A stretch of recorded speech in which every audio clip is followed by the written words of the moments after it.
Well, I guess we don't have Sarah Lee. yeah. Oh. Hopefully Sarah Lee will be like coming. the shellfish. I don't think we should hold everyone up.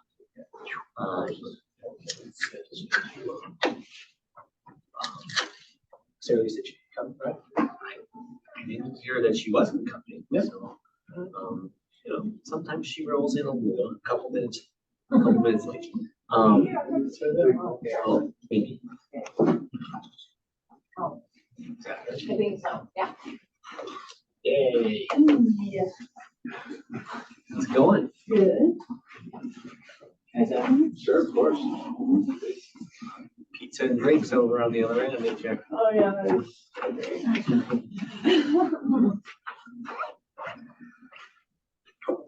Thank you.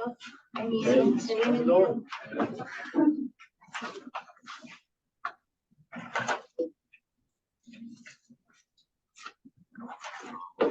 Well, welcome everyone. Thank you for dedicating your Wednesday evening to coming to join us to talk about how we can have coexistence among wolves that are arriving back to Deschutes County and livestock producers and dog owners who are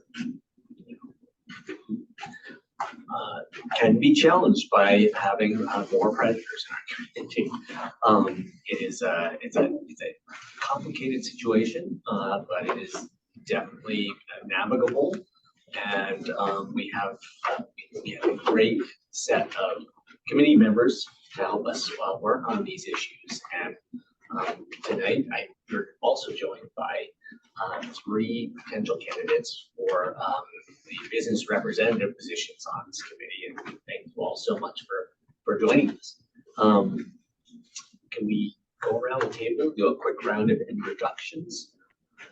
Ethan, you want to start? Yep, I'm Ethan O'Brien. I'm a rancher / farmer.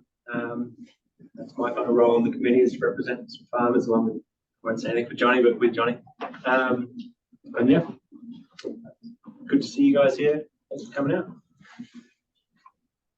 My name is Johnny Leeson. Again, I'm a livestock producer, and that's why I'm here. I'm Steve Copham, and I've been veterinarian here for 30-some years. We do a mixed practice, so this county is becoming more urban friendly. So things are sliding. I'm Nick Lee, County Administrator, partially staffing the meeting with Jen Patterson, who's online. Jen, do you want to introduce yourself? Yeah, good evening. I'm Jen Patterson, Deschutes County Strategic Initiatives Manager. Apologize, I can't be there in person. I'm a little bit under the weather today, so I thought I'd spare everyone my germs and attend via online. Thank you for being with us. While you're not feeling 100%, we have a guest from Baker County today as well. Hi there, my name is Heidi Martin.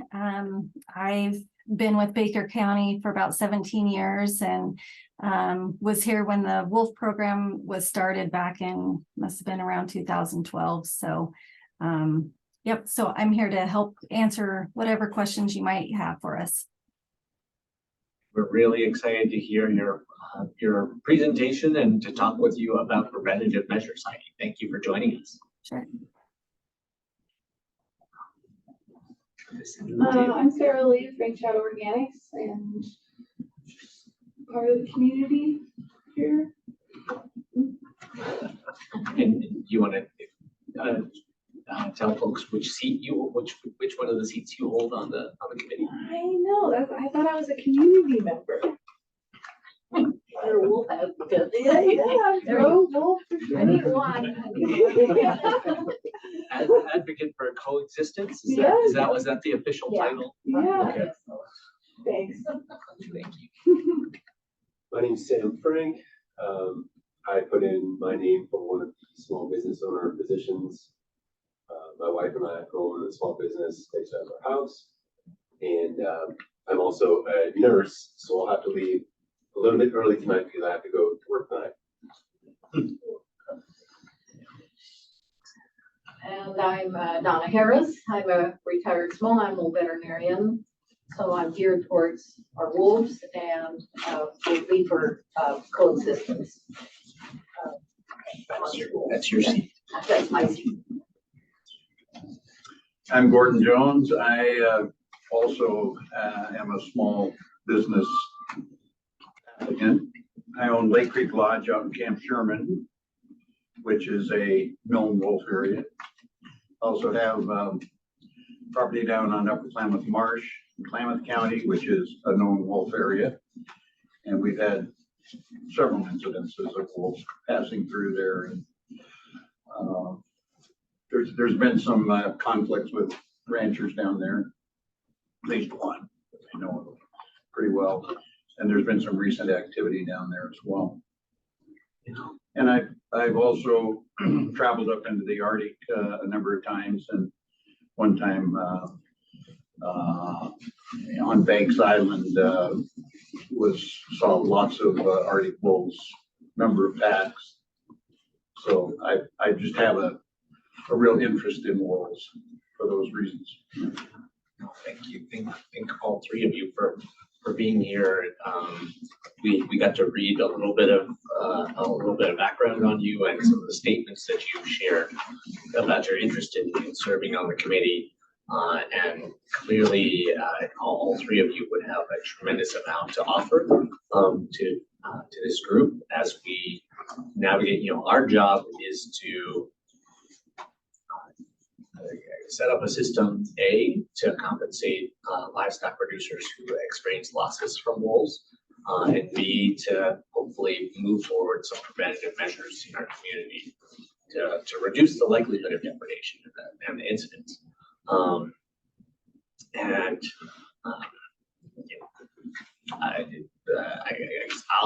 I should apologize for it. It's a little funny to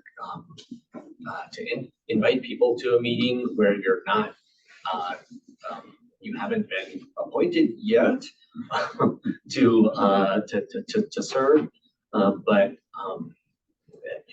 and we need to go through a formal process to do that today, to deliberate and make some choices. But we also just thought that the content of the meeting today would be so valuable to future committee members that we wanted to invite you to come out and check it out. Particularly the presentation that Heidi's going to give us today, and also the discussion of compensation rates, which is a continuation of the main work that we were doing at our last meeting. So thank you for joining us, and sorry if it's a little funny to be here as a candidate or applicant. With that, and that's a little bit of introduction on what our agenda looks like for today. Those are the key topics that we're going to be covering. With that, I would entertain a motion to approve the September 26th meeting minutes. Anyone who has reviewed them and feels pretty good about it. Seconded. Do you want a motion? Oh, right. I can motion. So moved. So moved. Okay. Thank you. Second, anyone? I'll second it, but there is a spelling error on Flaherty. That just needs to be corrected. It has Flaherty down on the paragraph, and it should be Fladry. That's the only thing I noticed. Can you tell us? Yeah, let me find the, Section 3. Hold on. Angie's got it. oh, she's got it. Okay. Oh, okay. Thanks, Angie. That's the only. All right. I'm into minutia. All right. So there was a motion with a slight revision, spelling correction, and a second, and calling for the votes. All those in favor? Right. Any opposed? Great. Meeting minutes pass. So now we'll move on to the discussion of nominating business representatives to serve on the committee. So up until a week ago, I thought we had two candidates. Now we have three, and we should have a discussion about the excellent candidates that we have available to serve. A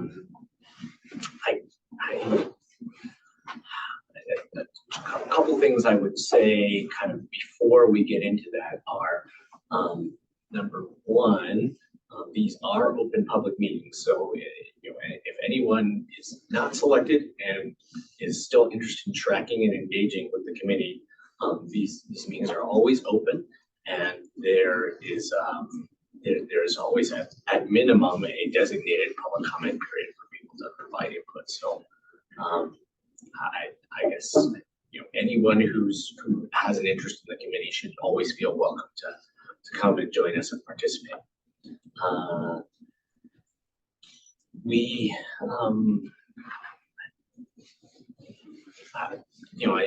One way to go about this would be to just ask our already sitting committee members if they want to make nominations for the two seats, and give any thoughts or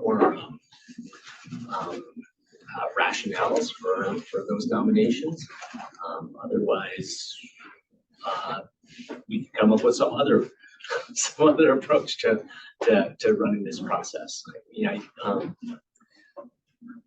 Or any if any committee members feel like there's certain things that we need to be looking for, or kind of key considerations or criteria that we should be weighing when we make these appointments, would welcome hearing those as well. Well, I think, as you said before, I think working towards coexistence is the main thing. I would probably ask each one of them, from 1 to 10, how strong is your opinion of coexistence with wolves, with the livestock industry and recreationists? What level do you believe in, I suppose? That's definitely an important consideration. I mean, we could give the candidates a chance to speak a little bit. I don't know if any of them knew that they would thought that we might put them on the spot today, but well, we could do that. Thoughts from other committee members? I'm assuming that we kind of invited them thinking only 2 people were going to come originally, and it's kind of a bit awkward now. It is.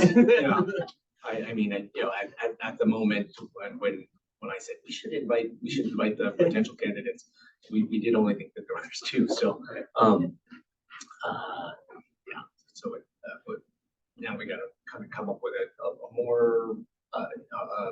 more formal deliberative process on kind of on the spot.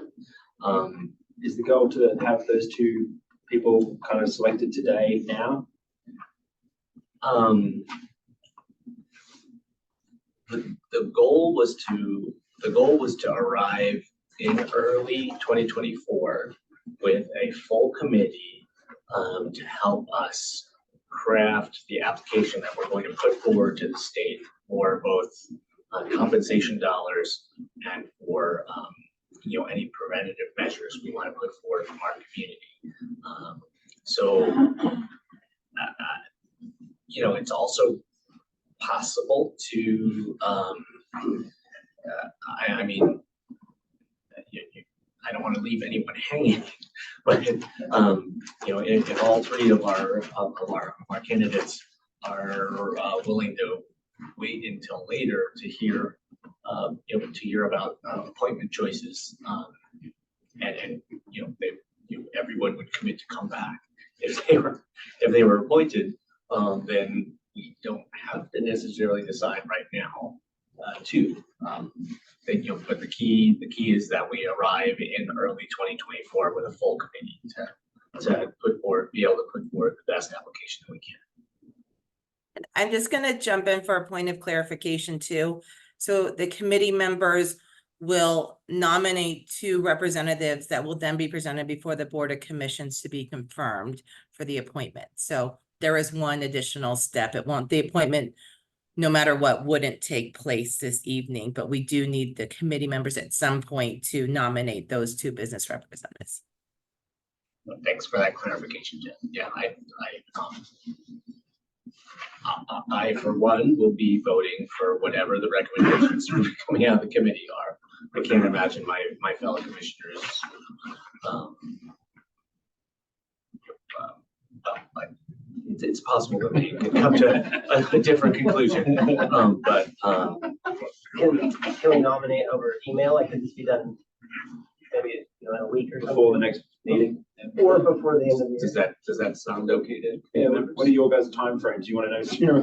I was just gonna offer a suggestion, actually. I'm not speaking for them, but just as a, for the sake of expediency, possibly we have a moment or two to say a thing and then maybe step out for a few minutes so that you can speak amongst yourself a bit more candidly.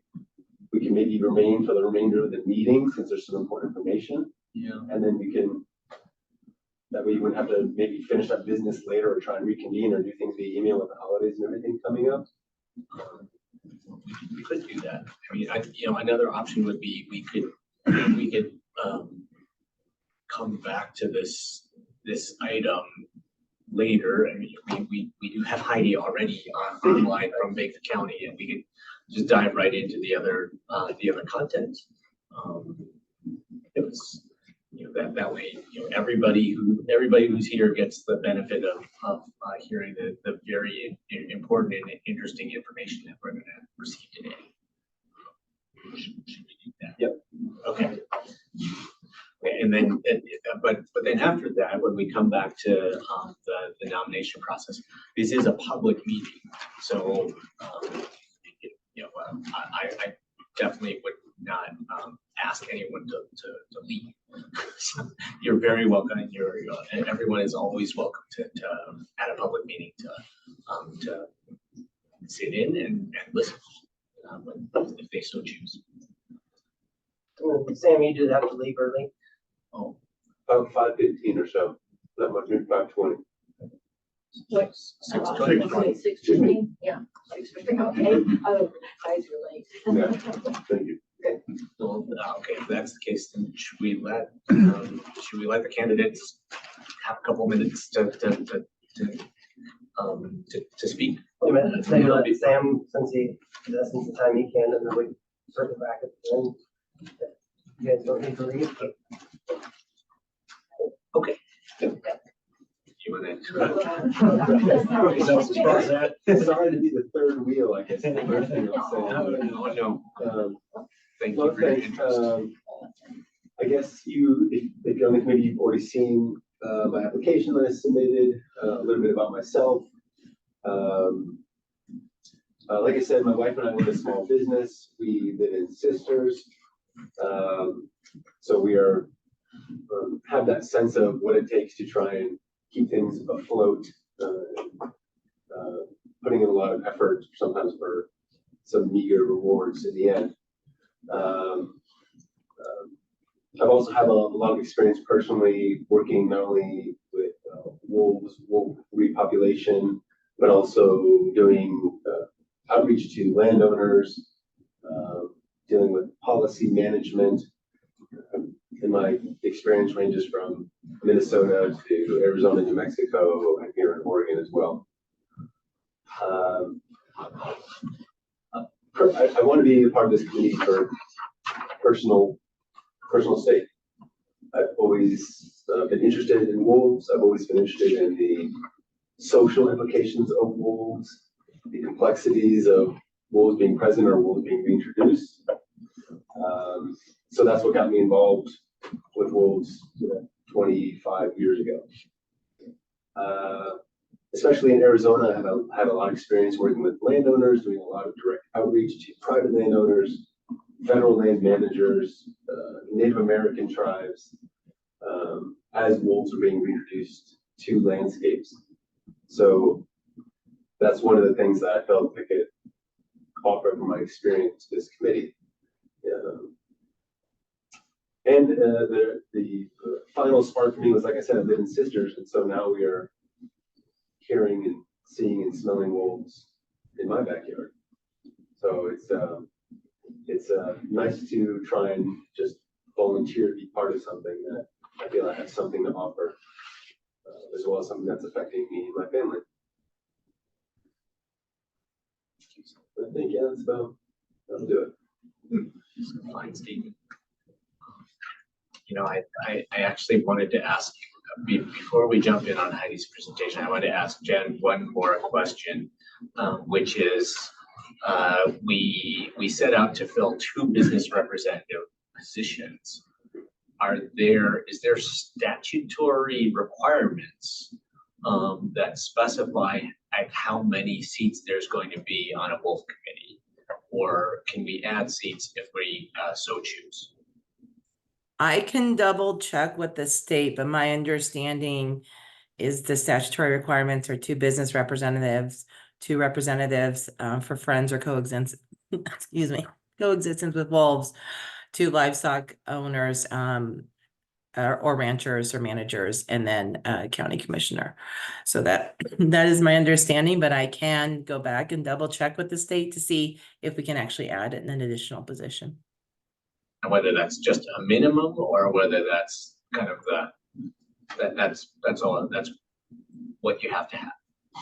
Yeah, I don't have that official answer there. The only thing I know about the business representatives, it's the discretion of the excuse me, standing committee members on the experience level there. But I will check in with Sunny Summers with the state and email the internal group hopefully by the end of the week on that answer. Thank you, Jen. Commissioner, I just want to offer thanks to Jen for looking into that question. It may be statutorily defined, so there's a balance of voting members. So that may be fixed, but that'll be a good answer to have. But the other question I would ask Jen to check in with the state is perhaps there's an opportunity for an ex officio member. So somebody that can fully participate in the discussion, but may not have a vote.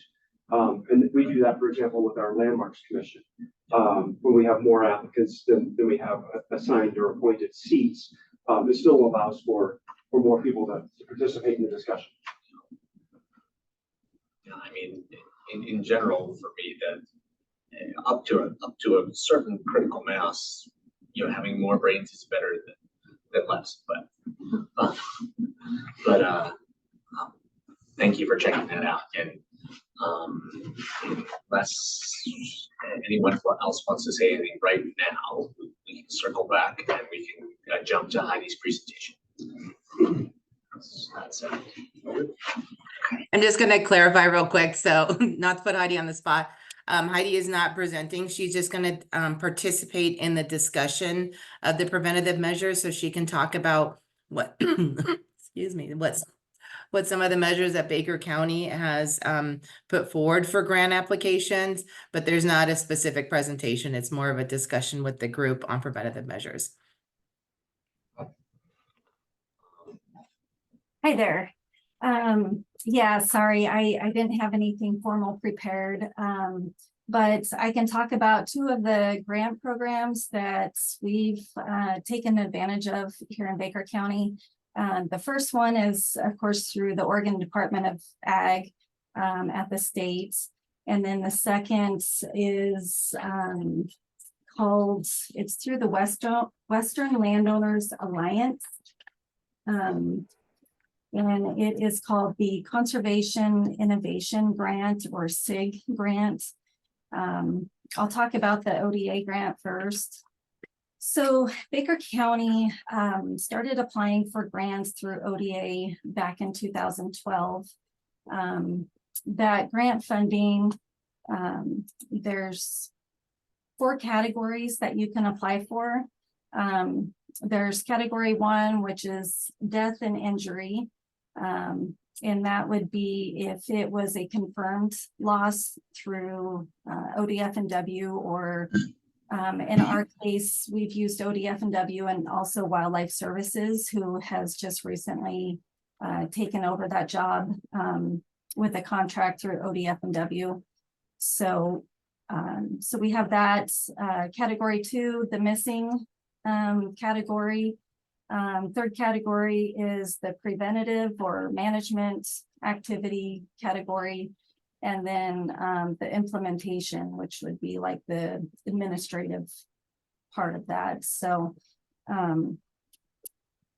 So over the years, we started off with just applying for the management activities, just to buy, like under that category, we've bought the flattery. We've reimbursed folks for range riding. We've bought the receivers that pick up the signal from the collars on the wolves. And so if you're a range rider, we would supply them with this receiver radio, and they would be up in the hills checking on cattle, and they would turn it on, and they would be able to pick up the signal from the wolf as far as in what direction. And if the signal was strong enough, they could go and, haze that wolf away. So we've bought a lot of radios, or what I call radios, over the years for folks. And then we've offered up if they wanted to rent like a backhoe to dig a hole to bury their carcasses.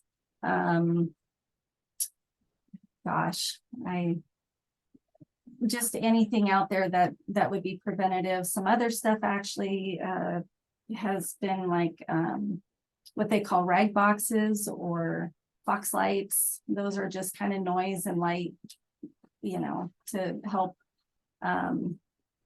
deter them away.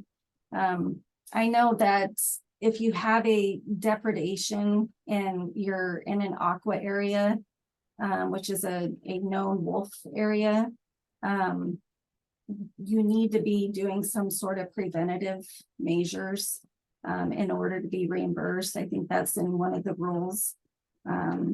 And so it's really important for the producers to, reach out to the counties and have access to those preventative measures. They're not very effective, I don't think. I mean, maybe the range riding is probably one of the most effective, in just that human presence. Putting up the flattery. I know that over time the wolves become desensitized from that. But just having those measures up and doing something is really important for that reimbursement to the producer. So range riding has been just one of the biggest preventive measures that we've used. More recently, we did partner with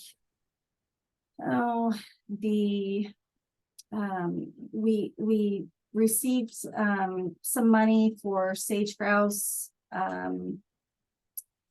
habitat and conservation measures. And so we partnered with that gal who's in charge of that program, and to do a carcass pickup program. So on the sage grouse side, of course, when you have a dead carcass, it attracts the predators, and it was there was potential impact there with the sage grouse. And so part of their program is to restore the sage grouse in these areas. And so we partnered with them to, the Wolf Committee bought a dump trailer and installed a winch in the dump trailer. And we are working with Wildlife Services, who is going into areas to pick up dead carcasses from landowners. Right now, we're scheduled to start a pilot program in what we call the Keating area. And it's a small valley just outside of Baker. And so we've had a lot of wolf attacks in that area. And so we'll be working with those landowners to pick up their carcasses for them, haul them to the dump. The dump recently received a grant to build a carcass disposal area. And so we will haul the carcasses there, and then they'll, do their thing to decompose them and compost them there. So, so we're excited to see how that goes. We're not sure how how involved the landowners will be, you know, initially, if they're gonna want us to come and do that for them, or, you know, a lot of times the producers just take care of it themselves and bury their own piles. But there's some smaller operations that don't have the equipment to do that, and they just have maybe 5 or 10 cows or something, more of a hobby farm type of thing. And so I think it might be beneficial to those types of folks. But anyway, so we're excited to see where that goes. We found that over the years that our request isn't entirely 100%. Like, we'll ask for, you know, maybe $40,000 in preventive funds, and it's not always fully funded. So we've had to, when we start getting those requests from the landowners as far as like range writing and whatnot, we've had to reduce those requests based on the funding available. So that's been something our committee has had to work through. I guess, do you guys have any questions on the ODA funding or the preventive? Do you want me to talk a little bit more about those other categories and what we've seen there? How many requests are you getting for, like, how many people, how many farmers are coming to you kind of on average per year? Branches.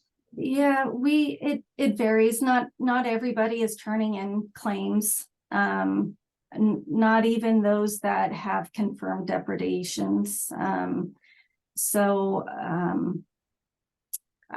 don't really know why they're not, but not everybody is submitting a claim. But I would say we see probably about 5 you know, a year as far as depredations.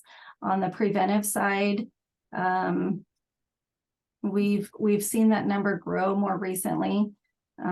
So I would say probably, you know, up to 10 requests for funding there. The rate that we don't really have a set rate for the range rider. It's basically whatever it costs them to hire somebody. There's not a lot of people out there to hire for range riding. You kind of have to rely on your family members and who know the ground and know where the cows are going to be. Usually it's around the watering hole and the streams, and anywhere there's a small patch of grass. At least in our area, it's pretty dry. So we just let the landowner tell us what it costs for them to hire somebody. They factor in if they do find a range rider to hire outside of family, you know, if they have to use their own horse, have a dog with them, a trailer, pickup and trailer, you know, that's all factored into the rate.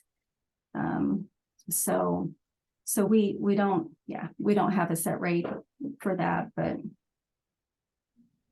anyways, any other questions on the ODA? As far as when you're requesting money, you said if you requested 40, you're not getting that. Is there any reason that you're not getting the full amount you're requesting? I think it just depends on the other requests throughout the state. So they only have a limited pot of money. I've heard that they've increased that more recently, but in years past, it's just, there is what there is. And so they've had to divvy that up, and I don't know how the state determines how much, if they're going to give more to Wallowa County versus Baker County. Maybe Wallowa has had more depredations, and so they'll, fund them more. But we're just seeing a huge increase in the numbers of wolves, and also they're dispersing out further too. So I expect that we're going to start seeing more claims come in from areas that we haven't seen before. Because we're just seeing a lot more wolves just everywhere, so. Yeah, in our last, at our last meeting, the state was explaining to us how there's gonna be significantly more funding this year because of legislative action than there was last year, but there's also just a lot more wolves and a lot more activity out there than maybe that just kind of cancels out the benefit or absorbs all that benefit.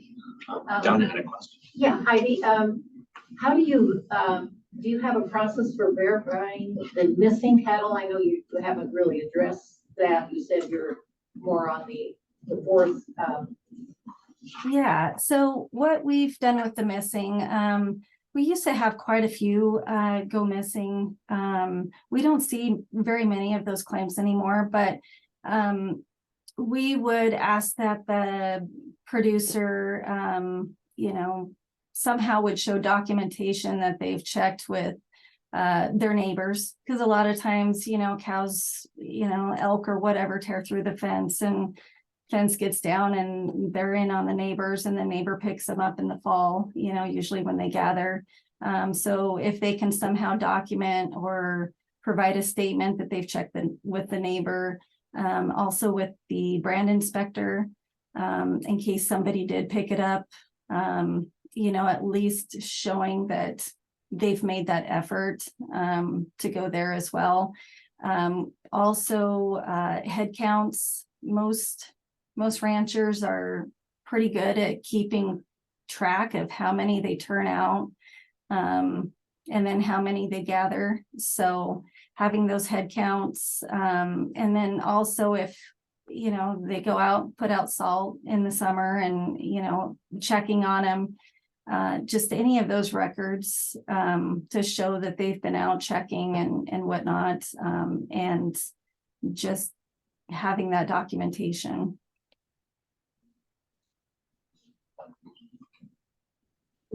Are members of the public allowed to ask any questions, or is that? I don't think we have a designated public comment period, but I don't think we need to be super formal unless there's problems. Okay. I'll ask it and then see if it's okay. Yeah, I'm not seeing the problem of the situation. I was just curious about two things. Is there any distinction between land ownership in this, or is it anything within the county? Is it private lands? If they're leasing lands? If someone, say for example, was a sheep grazer who was brought in to do fire mitigation from somewhere else, and while their sheep were there, there was a proven depredation, does that still get covered under this? Yeah. And the second question is, now that you're having wolves farther reaching, it seems like we've been talking mostly about cattle or maybe even sheep from the information I saw.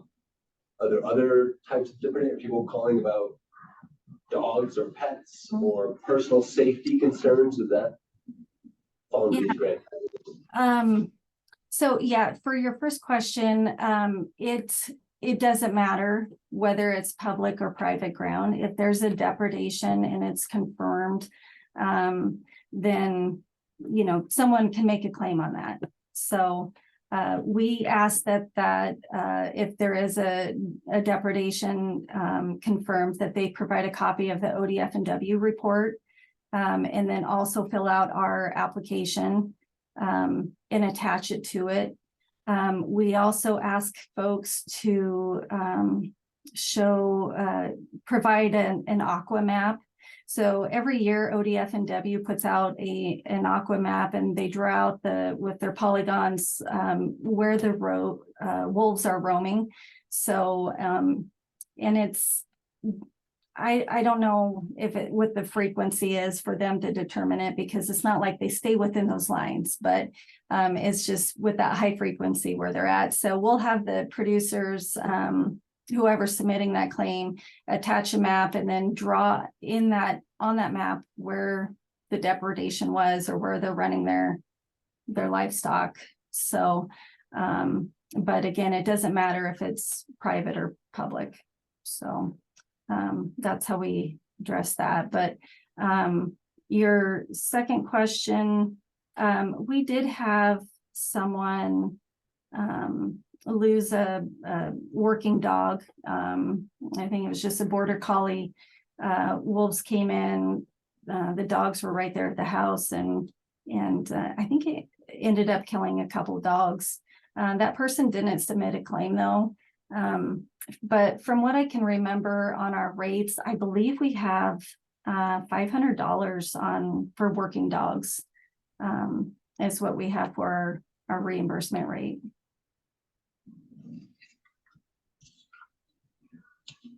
If I'm remembering the guidelines for the program, it's working animals that are associated with livestock operations, so that's covered, but just, you know, that happen to be taken by wolves, that's not necessarily covered.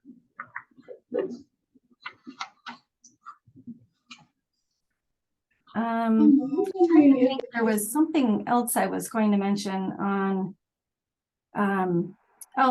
when we have a depredation, but they're not able to confirm, but it's, they used to have a category, they called it probable, I think. I think they've changed the wording on that now, but in those instances where it's not confirmed, we put those into our missing category.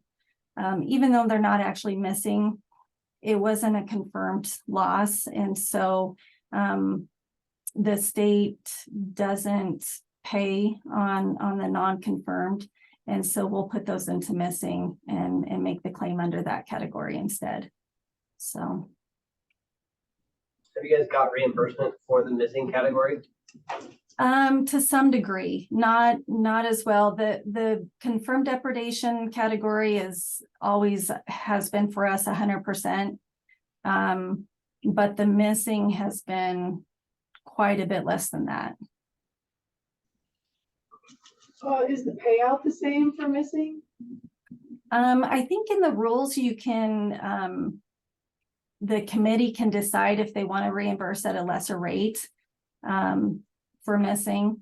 We've always, if a lot of times we find that producers have sold their livestock under contract, and so we'll have them get us a copy of that agreement or whatever for what they've sold, like on a video market.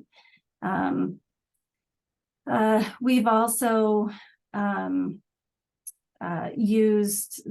we have a sale yard in La Grande, and they're about 45 miles away. And so we put that into our policy that we check with them on what the rates are.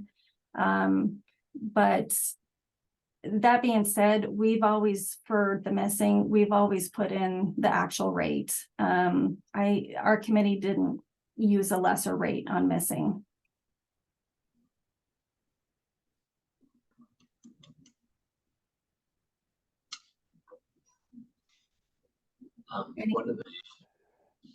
One of the things that's happened since our last meeting is that workshop that Donna was describing to us did occur, very much focused on preventative measures. And as I'm listening to Heidi's presentation, I would call that a presentation. I'm wondering, I just actually wanted to call on Donna for a minute and say, are there preventative measures, non-lethal measures that were emphasized during that workshop that we haven't talked about today? That it would be interesting to hear, hey, have you tried this in Baker County, and to hear whether there's been any experience with these measures. Well, one thing I can use the two ranchers that did talk at the workshop, ranching with wolves, did use range riders, but each one used them differently depending on their own operation. Hillary Anderson from Montana, who has a ranch just north of Yellowstone National Park, so she has lots of grizzlies, lots of wolves on a ranch. But she, and a very large ranch, they have exposure to a lot of predation, but they're adopting range riders only for the times that wolves are active. And that is, they hire one for the morning, from 5 to 7 or so in the morning. And they don't work until 7 to 10 at night. And those, that works well for her ranch. And it's a very large ranch compared to Shella Del Curdo, who ranches in Halfway and who was a speaker. They have 7 range riders on a smaller ranch. Whether it's the topography or that's what works for them. So it's just, and Hillary is very practical. She said, you know, if they have 1,000 cattle or so and they lose one to a wolf, they don't worry about it. It's not going to ruin their ranch finances and become a real problem. Although she does use preventative measures like range riders. They use fladry, they bring the calves down. One of them, Shella in Halfway, does bring the calves down and puts fladry around her calves in the winter. And she has help doing that. Shella also gets compensation. They decided after, in 2018, when they were having a lot of problems, she was sent to Montana and got taught by Hillary Anderson on all these new measures of preventative, less stress management for livestock and stockmanship. She was sent there and adopted her methods within a few years, and they have no predation in Halfway since she's done that. Hillary still has some predation, but it's drastically reduced. But she sort of initiated a lot of these new styles, and it took her almost 2 decades to develop where they are now. So there's quite a contrast in how long it took to develop the methods of low stress management. They're both geared to trying to bunch the cattle and make them act like bison. And you've all seen the Western movies in the past where the cowboys are yelling and running and their hats and arms are waving and they're prodding the cattle to try to get them in the pens. And that is not what they do now for low stress management. One person can lead the cattle. We saw videos, one person just walking slowly among the cattle that are handled in a low stress management way, can handle the entire herd and get them loaded on a semi without having, a whole group of ranchers yelling. They showed the difference. And the person, Chris Schneider, that talked, he was a range ecologist, pointed out the difference. And in fact, he said there can be $20,000 of loss in 500 head due to poor, stressful handling. And it can result in a 3% shrinkage in weight strictly just from stress. So he does propose this low stress management. And they said the cows learn from release of pressure, not putting pressure on them. So he said even with stock dogs, he doesn't like dogs that are nipping and biting at calves to get them going. That is, in his words, very stressful to him. He just has them guided in to do the job, very passive-like. So it's really a different way of handling, and it's quite impressive to see the results. There's a lot more on this. I wasn't sure if I was even going to talk, maybe at another meeting. Yeah. And just so you all know, we test, at the last meeting, we test on, hey, can you bring us back a report from that workshop?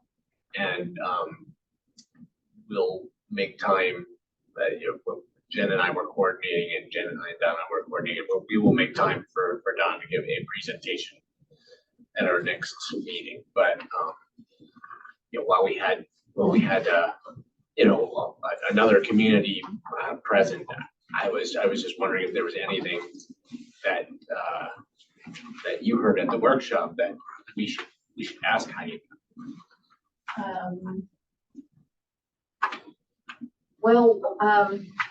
I guess one other thing that, this was Hillary, who has, a lot of wolves around. They see wolves there, but because they've handled their cattle to bunch up, and they do, Basically, but yeah. have a good night. Yeah, thanks. They have them maybe 5 days to 2 weeks on an area, and they bunch up like bison is what they're. They actually improve the pasture that way, the way they're intensive grazing, and then they move them on. Hillary said that one thing, if they do have a wolf coming through, that they will not ask for a kill order, because the pack that may move in might be worse than the pack that they just added the kill order on. They don't want to, because some packs are more aggressive than others. So she does not order, have a kill order where they can in Montana versus parts of Oregon. So that is possibly different from Baker County, which is, the wolves are not under ESA protections. I think that in your county, is that correct? Right, yeah. So can order a lethal removal. But Hillary does not, she doesn't need to. She's afraid that if they got rid of that wolf, that worse may come in.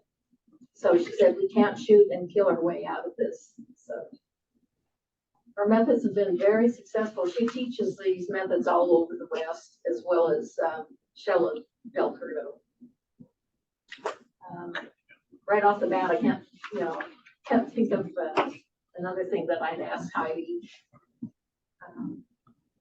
I can talk a little bit more about that second grant as well. Just recently, in fact, just last year, we were approached by the Western Landowners Alliance. Ellie Gage, in fact, I think she might be from Prineville, is who contacted us. And with that grant, it's called the Conservation Innovation Grant. And last year, we received a grant award of $10,000. We had to designate what those funds were going to go towards. We put $5,000 towards the radios or the receivers, and then $5,000 for range riding. There was a non-federal match requirement with that grant. In that case, it was $12,500. And so we were able to use the ODA grant as part of that match, and ODA was fine with that. So what we did is, when we had folks come in and request reimbursement for range riding, the radios that we bought, we just had to show that we made that payment to them. And then we got that $10,000 grant from Western Landowners. This year, we have talked about partnering with 3 other counties in our area for a $100,000 grant. And with that, we would have a $25,000 match. And our hope with that is to buy a drone with the heat sensor. I'm drawing a blank, but the heat sensor on it, to where in night vision, to where they can go out at night with the drone and they can spot the wolves moving in and, haze them out. So we haven't finalized that yet, but we're in the process of doing that. So those are the 2 main grants that we've had at Baker County. And I can get you guys Ellie's contact information, and send over some information to Jen on what we've done so far. That'd be great. Can I ask with the purchase of the drone, do you have who's gonna operate it? Oh, it would be for wildlife services. There was a guy with wildlife services in Southern Oregon. They used a drone down there, and you could see in the night vision where the wolves were coming in, and this drone had pre-recorded sounds on it, lights. And so they would come in with the drone, and they would, I don't know, somehow push a button or whatever, and it would be a recorded voice of somebody yelling, you know, at the wolf or whatever. And it seemed to be pretty effective down there. So that's what they're looking at doing up here as well. The problem with that, though, is, you know, if you have attacks over in Wallowa County and we're getting attacked in Baker County, where's the drone gonna go? So. Well, I'd imagine if it's effective, that eventually you'll get 2 drones. Yeah, they're pretty spendy, I've heard, but yeah. Any additional questions for Heidi?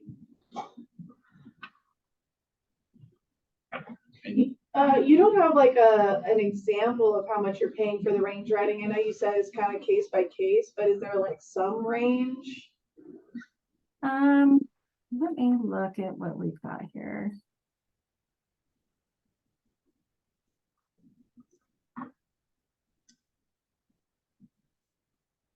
Well, I don't have the rates. I can send that to you. I've got a spreadsheet here that shows total payout amount, but I'd have to look at an application to see.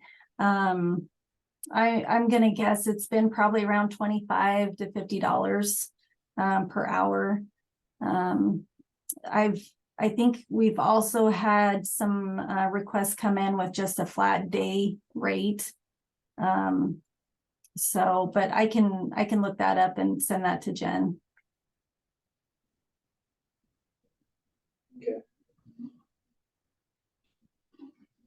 Maybe at some point along the way when you were talking, you said, well, yeah, many of these measures are not very effective, or, you know, kind of, you know, at that time and place, they weren't very effective. But do you, based on the experience in your community, are there some of those measures that you would recommend more than others, of the things that you've tried? Yeah, well, and it's kind of like goes along with what Donna was saying. You know, when there's no possible way to have enough fladry when you've turned out on summer pasture. I mean, the pastures are huge. I mean, it just takes a lot of ground to feed cows, you know, for the summer. So using fladry in those areas is just not possible. And so the range riders are more effective for us, just based on the terrain and just the thousands of acres needed to keep the cows fed or other livestock fed. But when they, you know, during calving season, you can, if you have, usually they're brought in close to home, so you can keep an eye on them when they're calving or lambing, and the fladry can be put up there. We've used a company out of, I think it's Minnesota, is where we order our fladry. And so it's been, you know, I've heard this feedback from people where they're like, the wolves, you know, the fladry's there, but they're still coming in and attacking. So I know they just, over time, they get desensitized to it. But you still need to have those preventive measures in place.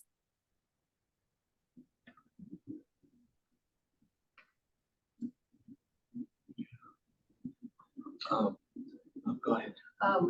One thing is something interesting, is that two of the ranchers mentioned that they moved their calving into May instead of earlier.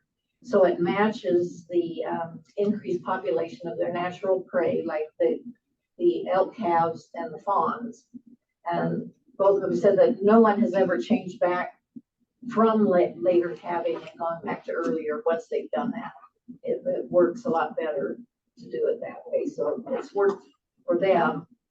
And Hillary in Montana, they do range right in the summer, but they don't pay their private land. So in the winter, they bring their herds down onto so-called their hay fields. They're not haying them, but they're just letting them graze the fields so they can be watched. And they just give them alfalfa supplements during that time. They might have to buy some hay for a couple of weeks or a month at the most. Whereas Shella does have to feed through the winter. So they're each gearing what works for them. There's no one set way, but each different way has worked well as far as being able to concentrate their cattle, being able to watch them. They don't have them in areas that are real heavily forested, so they can see them in real rocky, marshy, boggy areas that are hard for the cattle to get away. The cattle need to see the predators. So they try to avoid those areas, and that's why they bunch their cattle, and they can leave them there for the night and go away and come back, and the cattle are still bunched up. They're not scattered from here to there over all their allotments. So it has really worked well for them. And there's books on this type of. Bud Williams is one that was, I think, mentioned quite a bit, or a book that's on low stress management and intensive grazing that has worked well. I think for our area, that would be difficult for us because if they're all bunched up, they're not eating, and they need to range out or spread out to get to the feed. And so if for us anyways, you would have to have somebody go out and gather every single day and then go push them back out so they can go eat and, range out and then gather again, which that's really hard to do, when you're dealing with thousands of acres that they're turned out on. So I'm sure there's probably areas that works really well for folks, and especially if they just have like prairie ground. But in our area, it's pretty steep country in some areas, so it would be hard for some folks to do that, at least up here.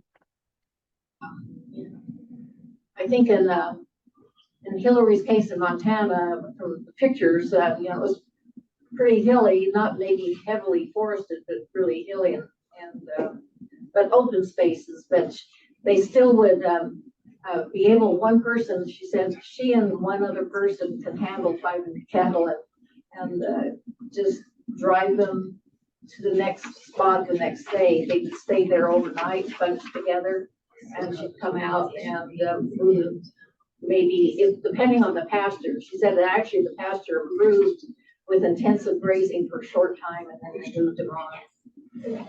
And there's more specific stuff from Chris Schatzsnyder, who was the range ecologist. He had a lot more specific things on how this was proven to increase the pasture, the biodiversity of the pasture, better pasture. Cattle didn't have to seek out newer ways or have to scatter out to find better pasture. They created it, moved on. So that's what worked for those two. It depends on what ground you've got. Yeah. Like if you're grazing BLM, they have to move all the time. Like there's grass there. You can't do that type of grazing in certain areas. Yeah. It really depends on the Right. land you have. Every operation is different. Well, in Central Oregon they did say that if you graze them intensively, you could only do it for a day in one spot, and it'll take 2.5 years to recover that land. So it's a little different than maybe parts of Montana. And This is a bunch of grass. It's not gonna come back. They gotta spread out much more. it's not like sub-irrigated grass field, which would be Montana. One of the things that seems to be that seems to stand out about a lot of the discussion here is the preventative measures really need to be matched to or put forward by the specific livestock producer that who's hurt, whose animals you're trying to protect. So if kind of matching preventative measures with specific livestock producers is really critical to this preventative measures discussion. One of the things I'm wondering is when we get to early 2024, how do we, if we are interested in putting preventative measure pieces into our application that we send to the state, how do we produce that? How do we come up with a plan? And it seems like it really needs to be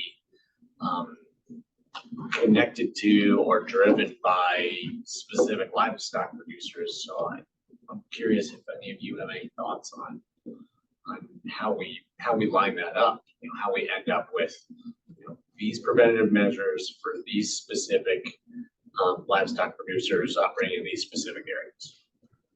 Yeah, so I'm guessing like Aaron worked with you guys and kind of put forth recommendations that he had. That's how you guys came up with kind of the stuff that you had. Yeah, and I sent everybody the stuff from Aaron, right? Were you guys able to see that? Like some of his ideas? Yeah. I mean, I think just echoing with the range riding, I mean, up in Baker County, it's working really well. I mean, they're really talking about that more than anything at this other thing. That just seems like the best place to put the money. And how do you come up with that? I mean, I don't know. I guess it just seems like, I mean, it seems like for right now, are there any other depredations that we know of in Deschutes County other than our ranch?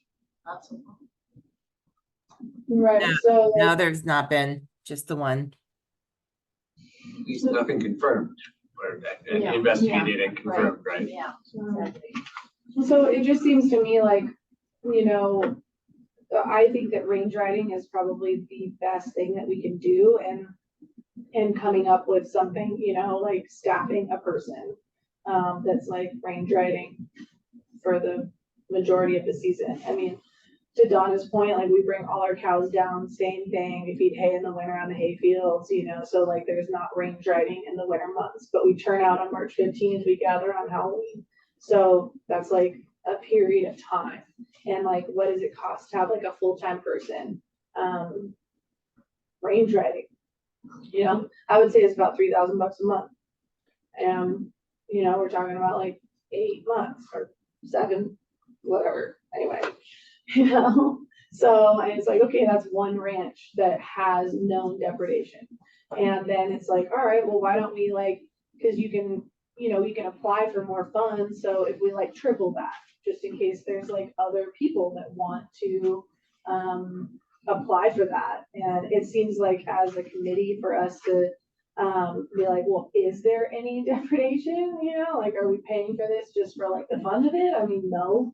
It's like you kind of got to have some evidence that there's wolves on your ranch or that there has been any depredation at all, and then we can work that out. So it doesn't seem too complicated. We're just getting started.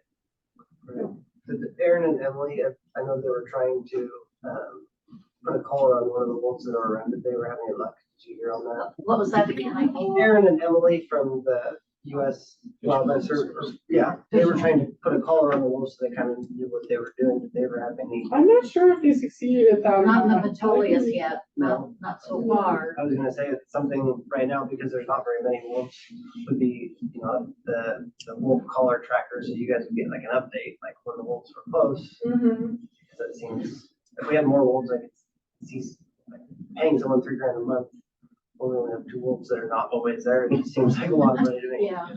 That's the only thing that I see. And then, I don't know how tech savvy these radios are. Do they give you alerts or anything like that? Like, is it like can you put invisible boundaries in, and if the wolf comes in, you get an alert on your phone or something? Is that, Heidi, do you know anything about that? I'm sorry, could you repeat the question? No worries. Those trackers that you have on the walls and handing out the, I think you said radios to the ranches, do they have alerts, those radios, to actually alert the rancher that the wolves are in their vicinity, or is it just like you check in once a day, find out where the wolves are? Yeah, so how those work is you have the receiver, and then it has an antenna. And so once you turn that on, if you're within the range of that caller, it will make a sound, but you have to, like, you know, move your antenna to pick up that signal. It's not like a cell phone signal. I mean, it's directional. So you would have to, you know, if you're out on a horse or whatever, checking cattle, you'd have to move that antenna around to locate the collar on the wolf. And then you can go in that direction, and then it's like beep, beep, beep, beep, beep, beep, beep, you know, as it gets closer or whatever. So Is it just a frequency radio color? Is that what you're? yeah. So we have ODF and W set that frequency. They program the radios for us to whatever frequency the caller is. And for that area, because they have, you know, they've collared wolves in like what we call our lookout area. And so they'll set the frequency to the wolves in that area. So that radio will be programmed to that area. So you can't take that radio and go over to Keating or to Halfway and pick up the same signal, because they'll be on different frequencies. I was picturing, when you were first talking about it, I was picturing like a device that was actually like sending a signal somewhere, and then someone sitting in front of a computer screen, sort of keeping track of where a given wolf, you know, a given wolf collar was. But this is no, the wolves in our area, there is some, I think you can sign up through ODF and W to receive alerts. I've heard that's not the best, because a lot of times the wolves will come in, you know, depredate, and then be out before they can even get a message sent out. The rag boxes, those are also supposed to pick up the collars and make a sound. But you know, they have to be within a certain range of the rag box to pick up that signal. So that might be more effective maybe if you have your livestock at home and they're calving and they're close to your house. But you know, if you hear that, you can go running out or whatever. But otherwise, it's not something you can pick up on, you know, log into on your computer and see. I think ODF and W is protective a little bit of that data. They don't want people knowing exactly where the wolves are. So. To just add to that, at the workshop, Aaron Bott, our wolf biologist, told me to mention that the GPS collars have about a 2 or 3 year lifespan versus the VHF collar, which is 7 years. The GPS collars cost thousands of dollars, and they do not provide a continuous location. It's every once in a while it's timed, so you know, you see intervals of time where they are, but it's not like you can track them. So there's a difference there, probably quite a difference in cost. yeah, the kind of, you say was a VHF. Well, I think the VHF is similar to what Heidi was talking about with the directional antenna trying to locate. Those are more, you have to be out within a certain distance of that caller, and then you're turning the antenna to locate the signal. I'm just gonna interject real quick, just for a time check. We have about 40 minutes left in our meeting with the 2 agenda items still remaining. So continue. I just wanted to highlight that. I mean, I was gonna ask if anyone has any additional questions for Heidi while we've got her. Thank you all for helping give me a sense of how we're gonna get to a preventative measures piece of our application. That actually sounded very simple. We described it. Thank I was you. having trouble how we were gonna identify what we were gonna do. And maybe actually, based on what Johnny said, we might have to figure out a different way to skin the cat, because, so to speak, because, Oh, maybe for 2 wolves, day by day range rider is a lot. Okay. Well, thanks, Thanks, Heidi. guys. Yep, thank you for having me. And feel free to call or reach out with any other questions anytime. So, and Jen, I'm putting together an email here with some information, and I'll shoot that off to you. Thank you, Heidi. Really appreciate you joining us this evening. All right, thanks. Thanks, everybody. Thanks. On the compensation rate, so we have in our packet a draft product. Jen did a bunch of work to take all of your input from our last meeting to produce what could be our compensation rate sheet. And wondering if people are thinking that So the 2 tables that she's put together are great for kind of the first 2 of our categories we came up with last week, A and B. The other ones we don't have any pricing for, from C down to H. yeah. So I was supposed to do some more.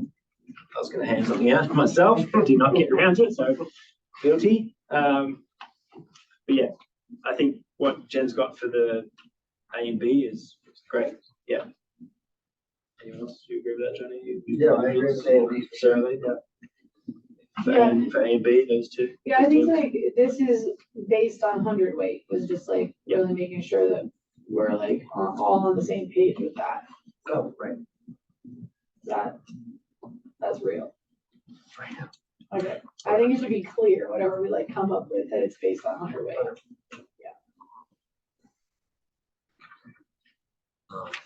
So say, do you know how much your animal that was depredated weighed? Is that something you actually know? I need to find out if we know that. Yeah. I think. Because I think that's why we went with last time we talked 0 to 600, because it's kind of say, instead of, this is all broken out by 50-pound increments. Right. It might be just simpler, if that's a word, simpler. Yes. To do a single amount for a calf, up to 600 pounds, a single amount for a yearling.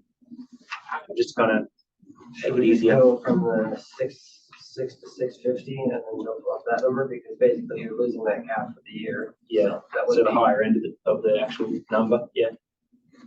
So for calves, and you got heifers and steers here, so they're kind of the same. What's the price difference?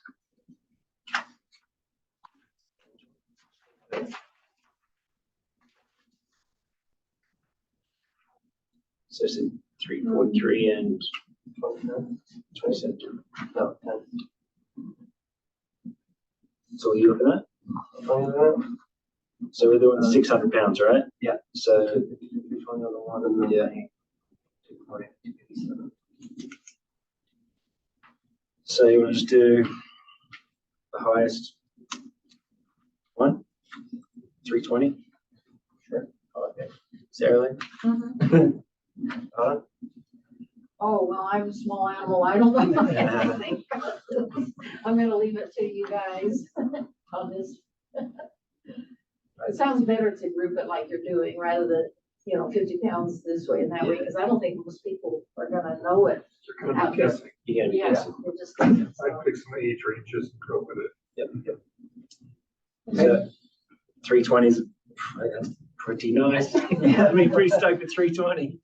And I think that kind of adds, and there's no, I think these numbers, there shouldn't be any, extra 10 to 15% like we talked about last time. No. I think these are already inflated numbers. Some of it, they're high. They're super high, and these are off of, I believe Jen got these from Trent's video sale. Superior sale. Oh, Trent's video sale, that's right. And then the yearlings, so the 900. What we got? The highest number is 258. That's for a yearling. It's very good as well. Yeah, I don't think we add anything to that. No. Can I just interject real quick? I'm not quite picking everything up. So Angie, if you're in the room, can you just take notes on this specific amount so I can add it back in? So we're just Thank looking you. at from the previous minutes, we've got the breakdown of A through H on our categories to compensate rates. And we're just saying for the first one, A, carbs, for that weight range, we're doing basically $3.20 per pound compensation rate for anything that's between 0 and 600 pounds. And then for yearlings, we're saying $2.58 per pound for anything between 600 and 900 pounds.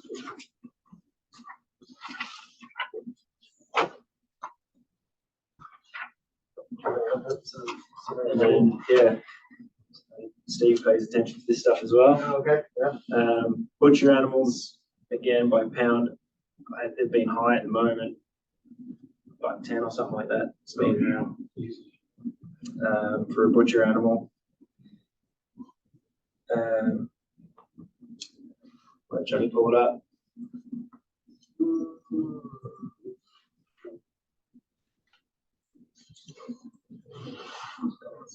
We didn't have any, we were looking at Heifer rat, so yeah, top end would be, we've got 150 as a heifer rat, which is kind of like the higher end. I like 150. Yeah, like 150, Sarah Lee?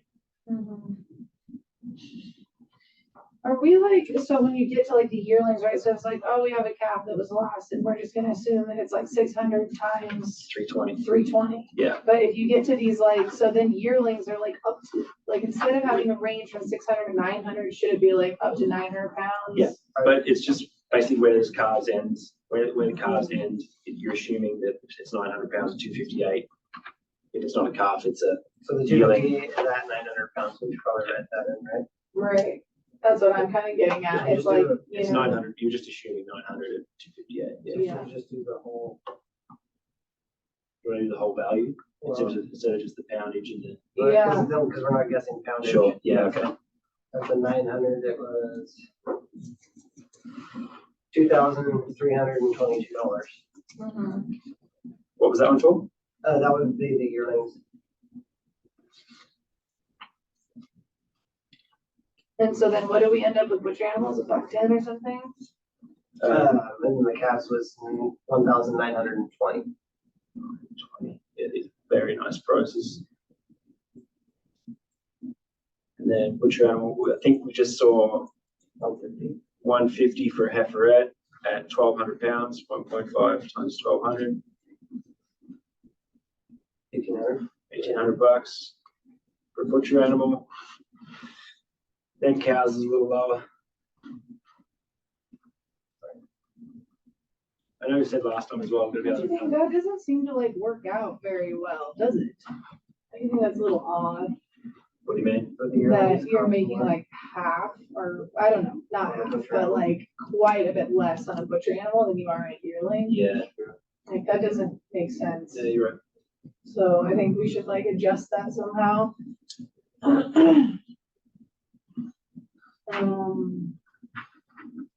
So how much higher is the numbers off of this? um, 2150. So the yearlings, Because the other thing was we kind of wanted to be somewhat transparent where we're getting our numbers from. right? So we kind of be, I was just looking to see how much higher these numbers were than these, and then we could take the 150 yeah, and it's times way it by- higher. So how much higher was the yearlings? 67 was 257 at the high end. For the cars. Yeah. So you want to drop the cars down to. I'm not saying we need to drop any, but I was just wondering if we kind of get an average of how much higher these numbers were, and then add that average to whatever we see like the butcher animals. And then that would be just our rate, but we don't have to add any percentage or anything. I don't know. Is that a good idea? Yeah. Sure.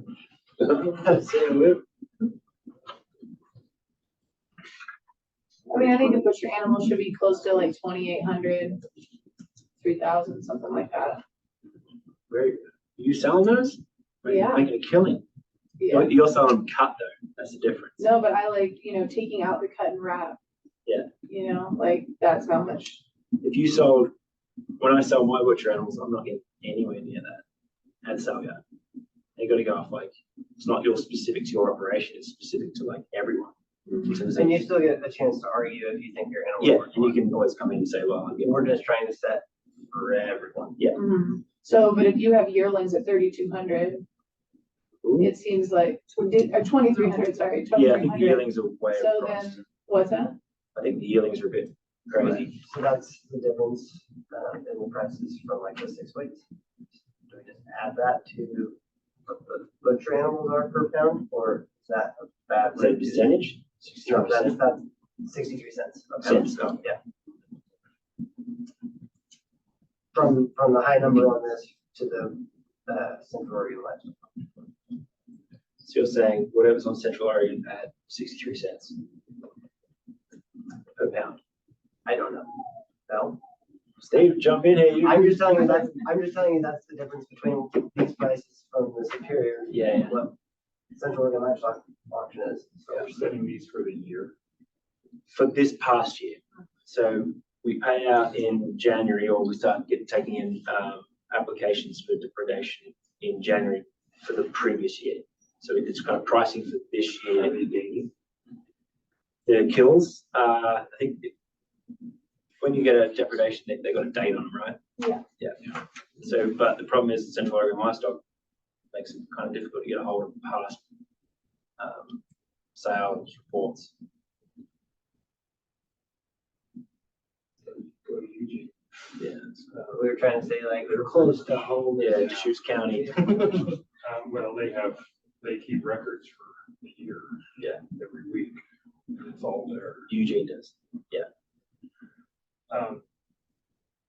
Because you're looking backwards, so that's the problem. Yeah. But on a sliding scale, whatever, roughly. Look at what the sale is. At that point in time. Yeah. Which, that would be how to get to it. Yeah. Superior might have it. Yeah, Jen got from Superior. These are the superior prices. This was their Do they have quarterly a week sale or price something. For the year. These are the quarterly sale ones, Jen, right? These numbers you got, that was kind of what was recommended to you to use. That's correct. And then just as a point of a clarification, I think Johnny may have said this already. We need to be in compliance and submit a rate, but we have that clause in there for any rancher to submit a depredation. If they believe that their depredation is higher than the rate, all they need to do is submit a justification for that, and that can be a couple liners. So, we don't need to be super exact in this, but we just need to have a standard rate to submit to the state before we submit for depredations. So we're trying to get something that was average enough.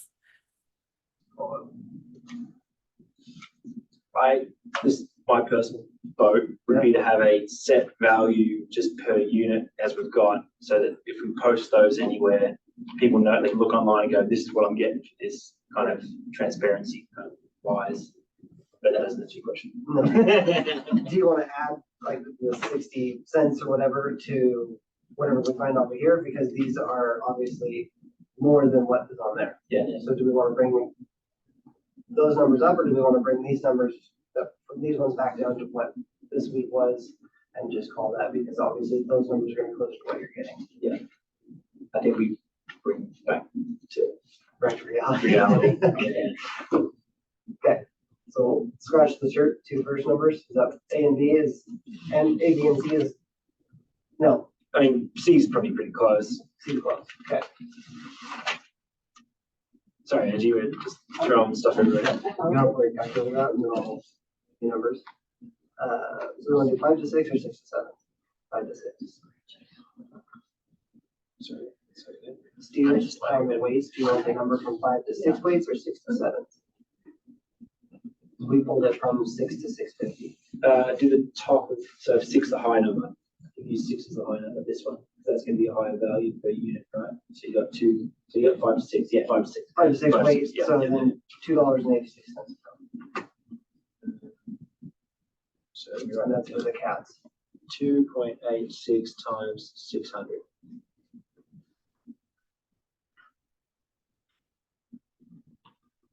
$1,716. That's dollars per calf. 1,716. And then, and that's obviously steers are going to be higher than heifers, so we'll just go off the steer numbers. Yep. Okay. 8 to 900, 215 is the high number. 215 times 900.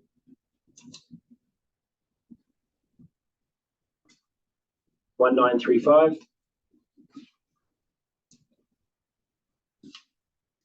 And then we said 1.5 for the heiferettes, right? So 1.5 times 1,200 is $1,800. And that kind of reflects, I think, Don't you think that's still odd that it's less than the yearling? the calf butcher animals.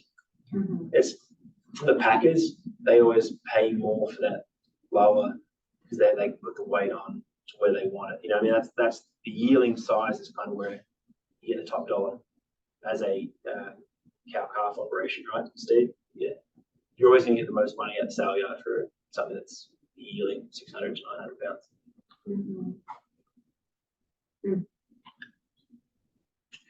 Because the packers control everything. The guys that pack all the meat, they set the prices. But then, Real price takers, yes. so we can set kind of like standard rates that work for most animals, and then for, you know, specialty producers, we have, you know, a whole different kind of system, you know, and values built into there, you know, built into the meat that they produce. There's this option to request a higher rate of compensation if they feel their livestock is worth more than this market, is projected market value. Right. With a justification.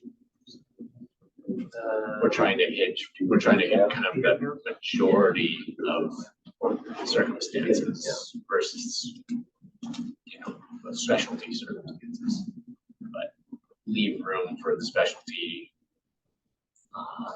producers to come in and explain why these rates don't work for them, and they deserve something else. And just to add to that, I think when Sunny Summers was talking to us the last meeting, maybe it was the meeting before, but she did, I got the impression that that was a fairly easy thing to approve if it was above our compensation rates. Just by the way the laws are written, we have to put the compensation rates in there at some level, but that it was, you know, kind of a common practice that there would be exceptions to that rate. So I don't think that's going to be an issue for those specialty ones. What did you get for the cows? For cows, number D, $1.15 times 1,500 pounds, 1,725. How you bulls, 116. How many pounds would I assume bull is? Do you reckon, Steve? 2,000? 116? Yes, 116, sorry. And then add 2,000. 2,300. What's that? I do. Oh, got ya. Oh, I think it's 2,300 pounds. You But guys yeah, are all done. 2,320. I'm gonna just take a picture of Ethan's workshop. If that's all right. When you pay for Charlie. What did I think, Charlie? I can't remember. I bought a ball off you. Someone who bought a ball off you. I can try to keep up when I goals went around. So Yeah. it's a good goal. Oh, yeah. Here's, peppers. So Angie, that last one, did you get the bulls one? Mhm. Yep. $2,320. Heifers, what about heifers? We have those animals in there. Yeah, I don't think we should have heifers separate. Scrum then. I don't think we need heifers. Angie, sorry, that's what everyone's saying. Lambs, all right, let me tell you guys what's going on. At the moment, it's about $2 a pound. Is that right? 200. $2. Yeah. So assume 100 pounds at $2 a pound, is $200. Wait, can you say that again? Sorry, the lambs were $2 a pound. $2 a pound, averaging 100 pounds each, so $200. And the ewes, yeah, you're gonna get a little less. What your size was, and see, we just average, say, Another 150, 170. 150 to 200, but you're only getting, you'll get 150 to 160 each for old you. Yeah. So we say 160 pounds Or $1 a pound. at $1.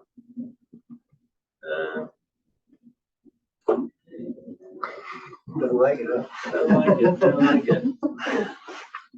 So $110.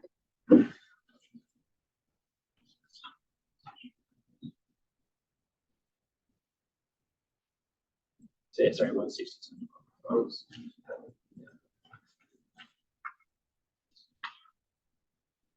176 dollars for you. And we'll just assume a ewe and a ram, same price. It's kind of no, it's all right. And honestly, yeah. You do need goats. Yeah. Do you want to tell us what goes pack and all that stuff? Do you want to get into Alpaca's a dicey one. that's how much of a pet it was? Yeah. Ah, man. Goats will be half of what the sheep are. Sheep goats. So you want to add some animals in, Angie? I think we're doing goats. Just all goats. Let's just go goats. Goats, and each goat is $100. Yeah, they're roughly. $1 per goat. And I think in a previous meeting, we said as well that we can add animals, you know, if someone comes to us with an animal that is not on the list, we can kind of come to a value. Yeah, I can't remember which county it was, but they had sort of like a catch-all, Yeah, you know, for animals that are not covered here. We'll figure it out, yeah, when it happens. We'll talk about that. yeah, any producer who feels their livestock is small. Yes. Up to, I think we talked about just doing something like that. Other different kinds of animals. yeah, they broke it all out. They broke it all out. Injured lambs, injured ram. 3 to 5 We need to years. address like the guardian dogs, is that category? I think we're gonna try to lump them all. Just all dogs. All the horses, dogs. Dogs. I remember this conversation, I think we were talking about trying to put them all together rather than breaking it down, because a lot of, I think, where the problem areas are going to be in cattle at this point, I mean, that is maybe a topic for another, can this budget for this, compensation sheet be, edited as we go? Or is it in stone? Yeah, that's a good question. I don't know fully, but I was just really quickly looking through the meeting packet. If you look at on page 10 or page 7, Umatilla, they really kept it they only listed 5 or 6 categories total. And then put that catch-all in category G for their compensation rates. And then if you go to page 6, what Wallawa County did, they really broke it into the weeds. So it's up to you guys on how deep you want to go there. I think having a catch-all phrase at the end is sufficient for anything that we don't cover in the original compensation rate sheet. I think given the 2 wolf situation, that we can do some catch-all. Any livestock guardian dogs or small livestock not listed as a add-on or as case? TBD. Yeah. Yep. Case Case by case basis? Case by case. That's great. Is everyone somewhat happy with that? I feel like I kind of jumped in a bit. You did good. Yeah, I Did can't you remember where summarize, did you we. summarize what, is your backup? Oh, here it Yep. is. Sorry. So, Is that it? I mean, these guys' prices, they've got way lower prices than us. Amateur, but they got, Yeah, their when bulls are did more valuable. When did they do that? 20, Oh. 22 in the. Beginning of the year. Prices were low then. Yeah. Well, we're Good luck to bulls. Bull. Good, bad day for this bull. I mean, well, you're, I mean, if anyone challenged this set of rates, you all would be able to explain the background numbers that you derive these from. So this chart was not pulled out of thin air. So, I mean, Not all. The use, I feel a bit guilty on, just at $1.10. I'll call you on it. Where's the, So Lebanon, hang on, get check Lebanon. They've got to sell, yeah. Yes, prices. do we need the list where we pulled these from? On there or just, it might be good to, to kind of, okay, it doesn't look like anyone else did, but at minimum, for us to have it in our meeting notes, we drew information from here, and here. gotcha. So that. So I guess the bovine, so the calves, yearlings, butcher animals, cows, bulls, and heifers were all pulled from the Central Oregon Livestock Auction Market Report for the week of December 4th. Sorry, I didn't realize you were talking to me. Say that again. All the cow prices, they came from the Central Oregon Livestock Auction Report for the week of December 4th. No, not from December 4th. It was from, I apologize, the notes are on my desk. I think it was August. It was like their big sale that was online. Yeah, we scrubbed your prices, Jen, sorry. What's that? We scrubbed that list. Oh, okay, fine, great. No, it is from the week of December 4th. Yes, their website's down. What's the other big Christmas Valley? What's the big, in Idaho? There's a big, Junction City doing lamb sale. Sheep Sheep. and Eugene is Junction City. Oh, okay. Which one did you look at? I looked up Lebanon. Oh, That would be Whitmer. We've got shut down. You did. You talking about, is that the same as Junction City you're talking about? Woodburn is Junction City? no. You might be striving for a level of precision with the use Yeah. that I just don't want to we don't necessarily need. Okay, is everyone okay with what we've got? Yeah. I don't want to do too much more research. I think it's okay. All right. Let's capture some sources and then try to move through the last items on our agenda. Sure. Can I just recap that so I have that information? So Angie was able to get the prices on Oh, the yeah. on the rates, and you guys as a committee are good to submit those as the reimbursement rates? Go around. I motion to, do we need to put at the bottom of that, the catch-all? for the mix sheet. Oh, did you? Oh, yeah, you did. There was a, Yeah. there, yep. Oh, the small animals, Catch-all. livestock. Yeah, yeah. it was at the We bottom. determined. Do we need to adopt that now, Jen, or?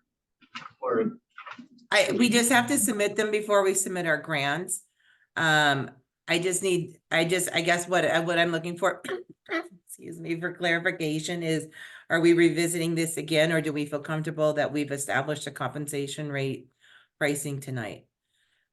Do people wanna sleep on it and look at this at the next meeting again, or should we I think we finalize this today? would have to have another meeting before the end of the year, correct? No, I think we were planning a meeting sometime like maybe January. And then the application's not due until March. Oh. So we have time to refine this. And even just for more. clarification, last year, the applications were actually due the second week of February, but everyone was delayed in getting them in, so they pushed it back, but they pushed it back at the last minute. So it's possible that our excuse me, sorry, the January meeting will be the last one for the rates. Probable that we can sneak in another meeting there, but really, I think the next meeting is gonna be focused on establishing what grants we want to go after. Okay. So maybe we stick with these. Oh, Sarah, I think you're the person going to be lodging, and it sounds like you're going to ask for extra anyway, so it doesn't really matter to you. Yeah. For your case, and you're the only person with depredation in the county thus far. I mean, does Do you that think these are fair base rates? and that kind of provision, a rancher can request a higher rate of compensation if they feel the livestock is worth more than fair market value. Provide a detailed justification that works. Do you feel okay about that? Yeah. I think one of the things that Ashanti brought up today was just like the overall stress of the wolves on the herd. And I don't know, I don't entirely know what to say about that, but just kind of like bringing it to the conversation of also, you know, maybe that's sort of compensated with the range rider type of a thing, but you know, having that presence is valuable. I don't know, this is like a different conversation, I suppose. He was at this thing in Pendleton where they're talking about like kind of, you know, percentages on top of depredation rates that kind of accommodate this overall stress of the herd when it is like being predated upon. And so we had like 6 depredations, we had like active hunting regularly, daily, if not weekly, you know, type of a thing. So I don't know, I think that, you know, his point being like when you lose a calf, for instance, it's like, well, you've also lost, like, yeah, I guess it puts that cow in a, well, I don't know. He talked extensively about it actually, and I'm having a hard time really distilling it. No, there's definitely stress impacts from the presence of wolves. Yeah. And being hunted. Yeah, so I don't know. One thing from the workshop, and again, these are the 2 ranchers, they said the strategic grazing that they used and their stockmanship, they actually both got increased pregnancy rates and increased newborn calf weights with the methods they were using. They documented that on both of them. Grazing methods, yeah. But the intensive grazing, the bunching, so I think it's whatever you adapt, you know. Apparently theirs were not stressed as much as maybe you're saying. But they're clearly with their cows daily. On real And nice that's grouse. essentially what is Right. being described here. It's like an African style, you know? So, Yeah. and that's like brings us back to the range riders. It's like, Right. what are we really doing to promote like living harmoniously with the wolves? It's like the range riding is sort of cheap in price in a way to have. someone out there. That made sense to Hillary. She said hiring a helicopter at $600 an hour to find the wolves or the cattle did not make sense versus well, she said $20 an hour for a range rider, but it's probably not enough. And she said, of course, $20 an hour for the range rider makes sense, not the 600 an hour for a helicopter. But Yeah, and also the radio thing that they're talking about, that Heidi was talking about, and also it's like, that's like real radio telemetry, which is like, okay, we're out here, maybe there's a wolf or something, but really it's more about being just with the cows. Yeah. Knowing where your cows are, not so much where the wolves are. Anyway. Back to the numbers, are you good with those, like, as far as, just for Yeah, that I as a think standard? I think I already said that. Yeah. So we got, I think we need to. Donna, you good? oh yeah, that sounds fine, but I don't know what the final is. I'll see it in the notes. Jen, do we need a formal vote? Or? No, I don't think so. I think we just needed to do a group consensus on this one. So we should be good. All right. So we do need to, we want to circle back to our business representative candidate nominations.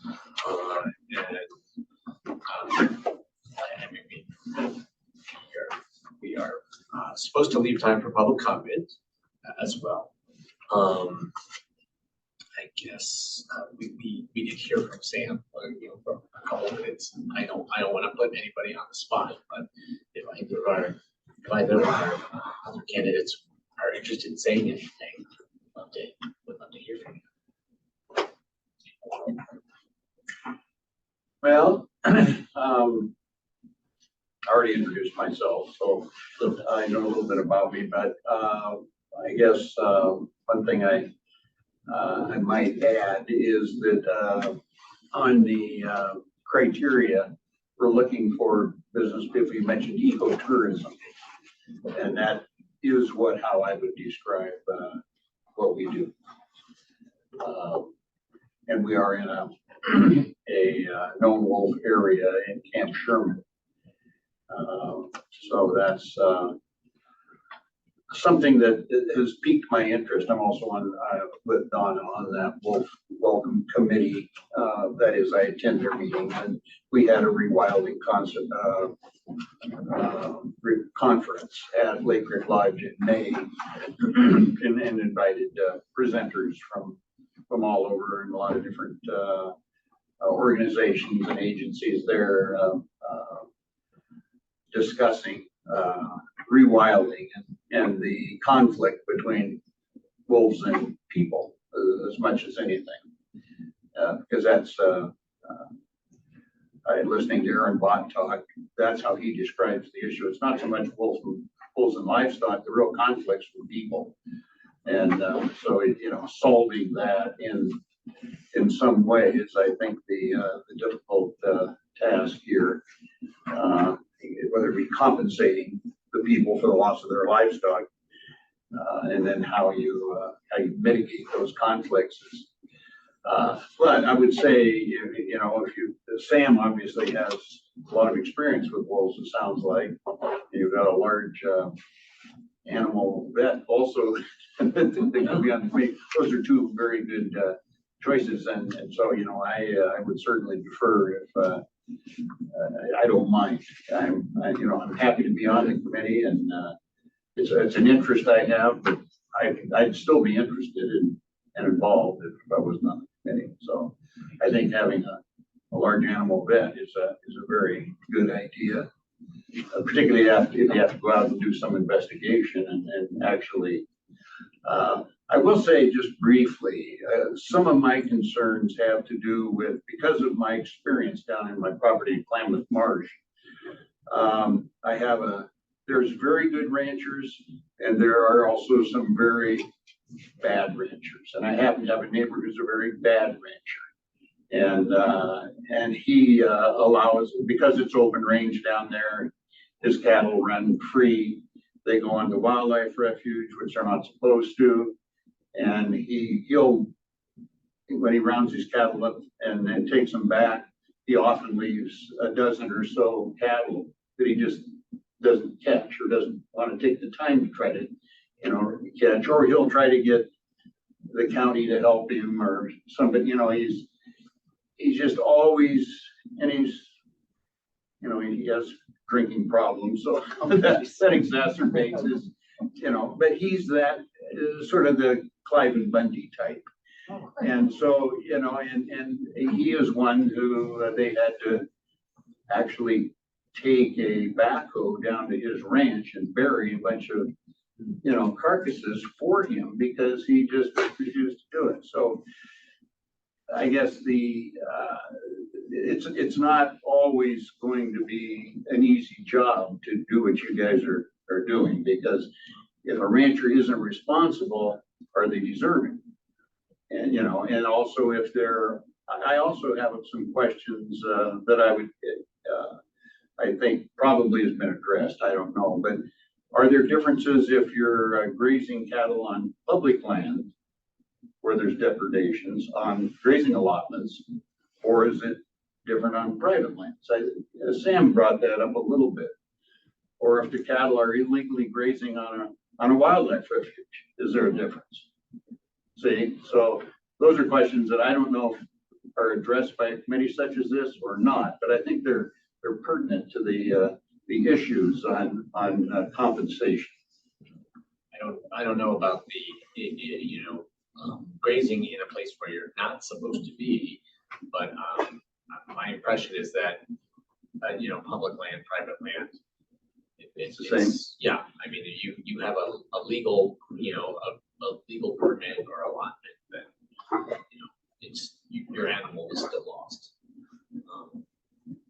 And there is a trickiness there in terms of how judgy can we get on other people's operations, you know what I mean? Well, I get your point completely, don't get me wrong, but yeah, if it's illegal, it's illegal, and I think, yeah, we'll have to discuss every case by case, obviously, but we're lucky here. Wolves are lucky here in Deschutes County so far. That the depredations that we've experienced in Deschutes County have been on, like fine stewardship, right? Fine stewardship operations, and people who are, have quite a lot of sympathy for wolves. So, yeah, I mean, if the depredations here, our first depredations here in Deschutes County had been on other ranchers, this whole process right now could be much nastier and more tense than it is. That doesn't mean that in the future there might not be depredations on other properties, on other operations that might not be as sympathetic or as good stewards. I just don't know how that's judged or addressed or that sort of thing. Maybe it isn't, but it's something that I don't know if a committee like this is even supposed to deal with something like that, or you just. I mean, the committee does play some degree of a gatekeeper role on the application process for compensation. But the compensations are supposed to be for confirmed. I mean, there is this missing category, but the death and injury category. I mean, that has to be verified by state biologists. So that's. The missing category is an interesting one though, because there's a certain amount of just trust, I guess, there that, a little bit of questioning or whatever, but, I mean, I think it's the best they've been able to come up with in terms of categories. As we were just hearing, there's things that are very hard to quantify. Like weight loss, weight or diminished weight gain because of stress. That there's no category for that. So I mean, we at least we're working with the categories that we're given.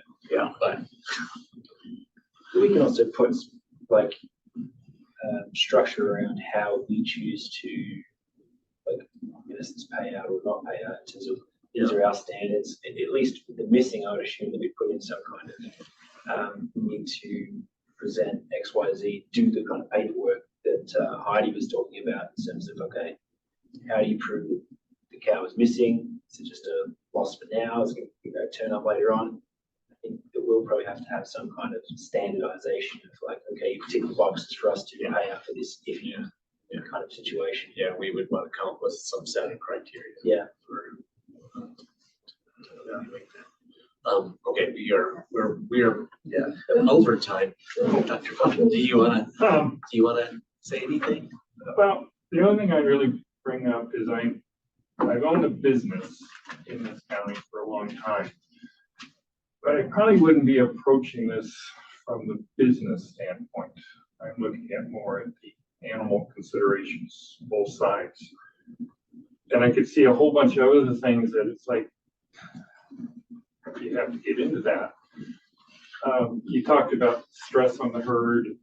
Most of the information says you'll get a 6 to 8% loss with a significant stressor for the entire herd, which is, you know, the easiest way to quantify it. But that's either water scarcity or feed scarcity or predators, that kind of thing.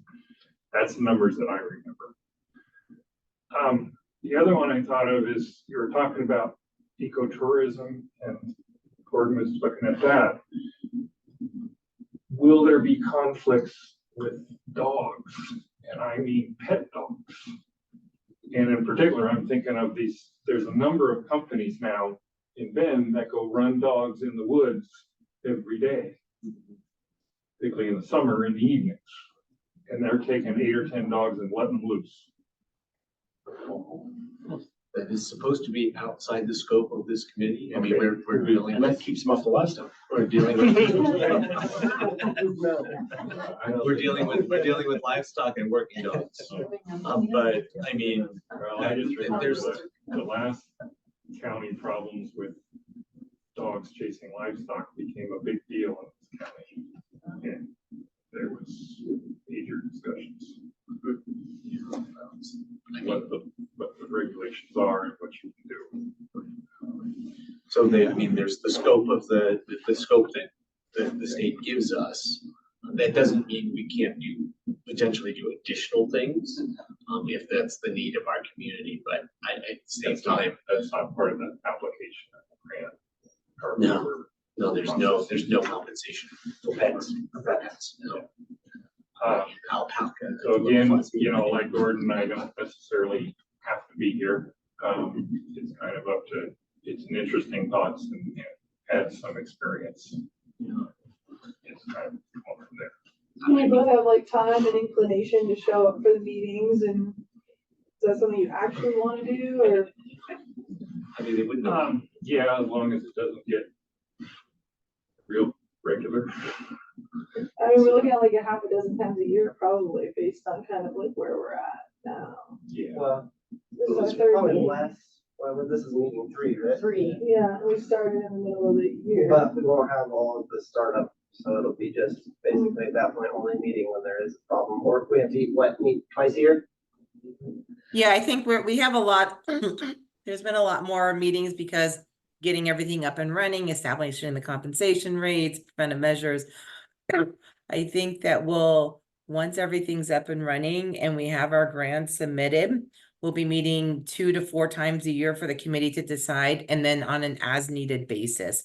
So if there was a depredation or an incident where the committee wanted to come together to discuss that, or an opportunity for preventative measures that somebody heard about. So, but I think once probably late spring, early summer, we'll probably go back into the more 2 to 4 times a year and then as needed. So it's 2 to 4 times. Yeah, as long as it's planned as part of it. Yeah. If they run on a point. Yeah. Yeah, I do, so I do want to mention, you know, circling back to the discussion that we had at our last meeting when we were talking about, you know, seeking people for these seats, we did identify some specific business sectors where we were interested in finding committee members from: ecotourism, supply chain for the livestock, herding dog breeder, large animal vet, real estate, resource management consultant, grant writers, author, researcher, writer. Gordon and Steve fall into two of those specific categories that we were looking for. Sam is a business owner, a small business owner with a whole lot to offer on, in terms of insights on wolves and wolf reintroduction and things like that, but not necessarily one of these categories of businesses that we were specifically seeking.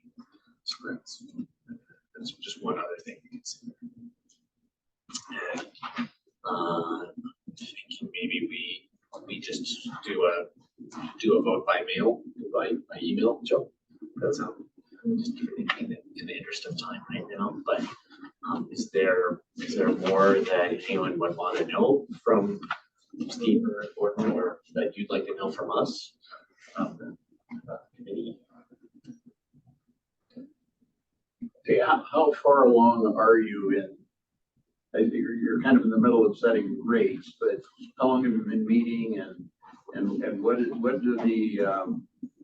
what's the structure of the organization? What's your mission, if you will? Do you have that all defined somewhere? Yes. Yeah, and Jen can provide you with a little bit more of the background materials, but essentially, ODF&W was telling us, you have my cover, there's the chart. ODF&W was telling us, hey, there's some wolf activity in your region. It would be a really good idea to set up one of these committees. And then we actually did have depredation incidents, during depredation in the county. And then we moved to establish this committee. Essentially, there is a state program that provide, as you heard from Heidi, that provides funds under those 4 categories, and having this committee is a requirement in order to be able for those state funds. And there is some federal funds in there, but it's mostly state funds. And having this committee is a requirement in order for those funds to flow to our community. So as you've gotten to feel, we've dug into the compensation rates to a significant extent last meeting, and today our goal was to talk some about preventative measures, get a feel for how we are going to craft applications for preventative dollars if people so choose to do so.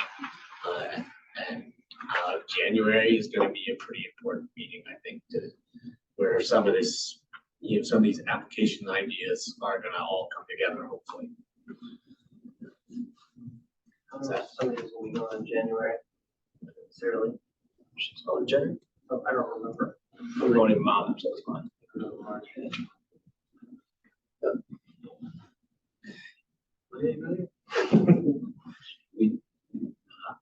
A call for public comment. You don't have anyone? Nobody's on. So just to clarify, you asked the committee members to provide their recommendations on who to appoint. Is that by email back to staff? My question is, do you also want to just ask your committee are you open to the ex officio concept if that is available? Just because that gives you more flexibility. Because I heard from a couple of you, hey, happy to participate, happy to defer as well. But as you can see from the meeting tonight, it's very collaborative. Everybody's voice is heard, and there could be that one vote where, oh gosh, we have here are the voting members, here aren't. But are you interested in? I just want to ask that question. If you're open, how would people feel about having an ex officio member in addition to our 2 appointed business representatives?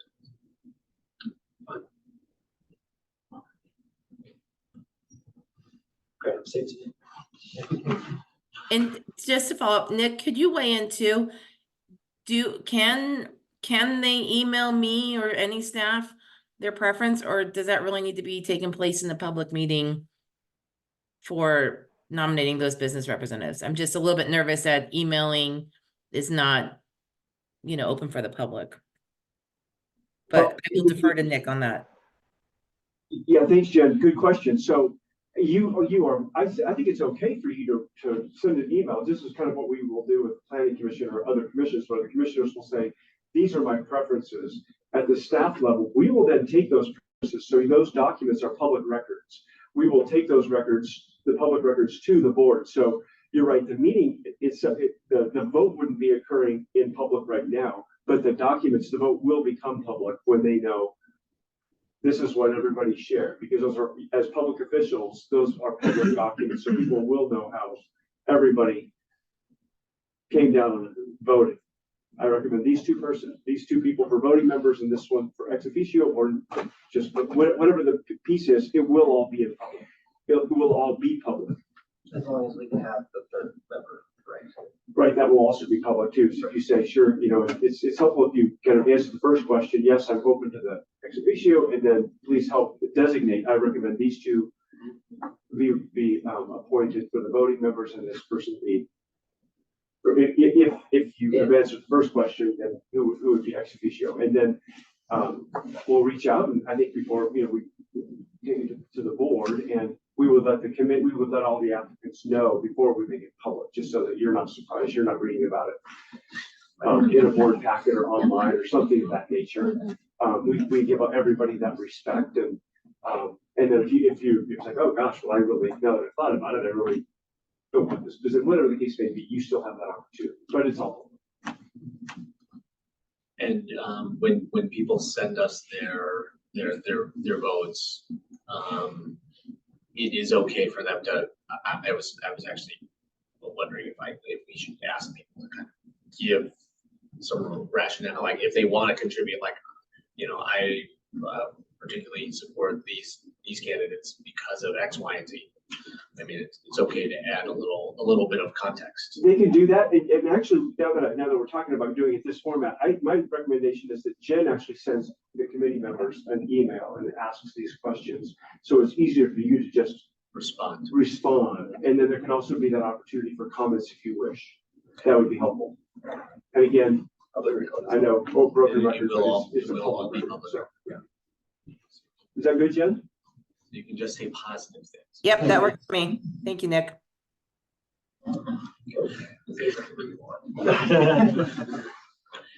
Great.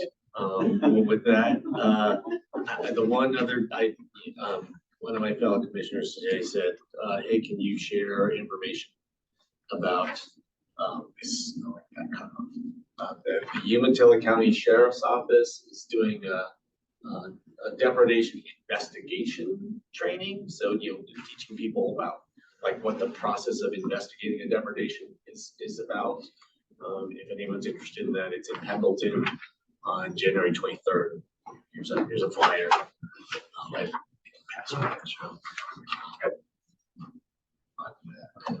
Otherwise, if no one has anything else, do we need to set our January meeting now, or do we doodle that, or? I'll doodle it. Can are we looking like, can we just get a time frame last 2 weeks of January, middle of January? Are there any times that don't work for anyone? I guess would be more helpful. I think after the first week of January. Okay. Given the application cycle, do you have a recommendation, Jen? I think anytime in January. Agree with Sarah Lee on letting the holidays settle for a week and then trying to get a meeting on the books second, third, or fourth week.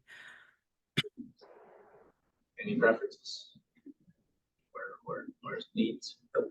I can include a lot of times in the doodle poll too. After the second. Somewhere in there, like after the first. Yeah.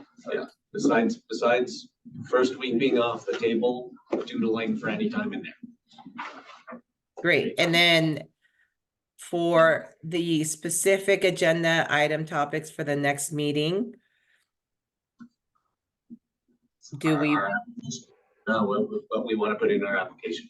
right, okay, so I will I will include application copies in the meeting packet. So you all have that to start thinking about that. Do we want to invite Ashante? I don't know if Ashante has committed to applying for depredation. I thought he indicated that he was going to. So do we want him at that meeting to fill out his depredation grant, or do we want to do that one meeting before the grants are due? Is there anything that the producer has to fill out themselves for us to be able to start the grant process? It is it is up to the livestock owner or manager who had the depredation whether or not they want to apply for that grant. So we couldn't apply on his behalf without him saying that he wanted to apply for that. I'll have to go back and look at the actual document about how much, sorry, I'm trying to get through it, how much he fills out versus how much we fill out. I think it's kind of a joint application effort, but we would need his permission to move forward with a grant application for depredation. Okay, I mean, we should invite him. That sounds easy, especially if he's the only one with depredation in 2022, you know, and it's our first time doing it in person seems like a good idea. And also, I think it would be really good if he has very specific ideas on preventative measures.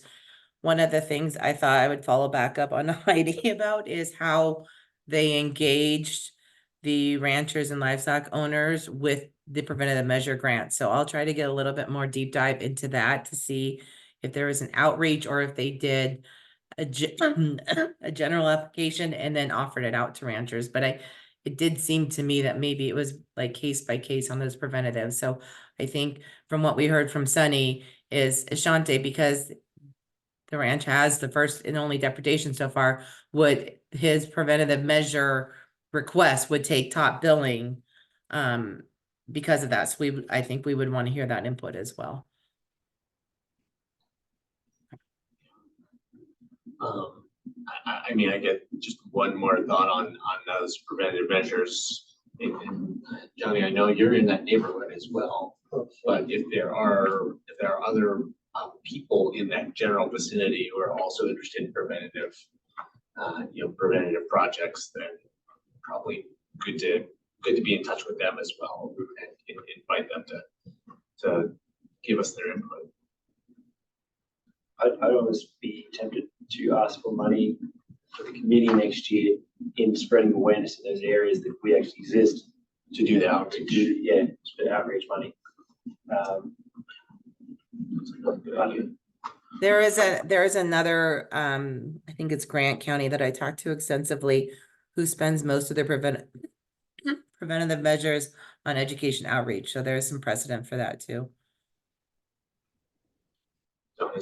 Donna's had been exposed to workshops now, so And you we might may be have holding another one in the spring.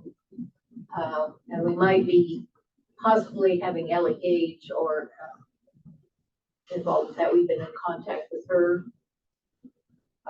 who's in Crook County, similar to what Heidi is. They work together. So lots of ideas. Great. Yeah. Okay, good. Well, sorry again for keeping everyone late. Thank you for being here. And it's going to be really exciting to start putting those applications together and getting some of these resources to support folks in our community. Thank you. Cool. Motion closed, I can never remember. I don't think we need a motion. Let's go. Meeting adjourned, is that the magic word? Okay, meeting adjourned. Thank you. See y'all later.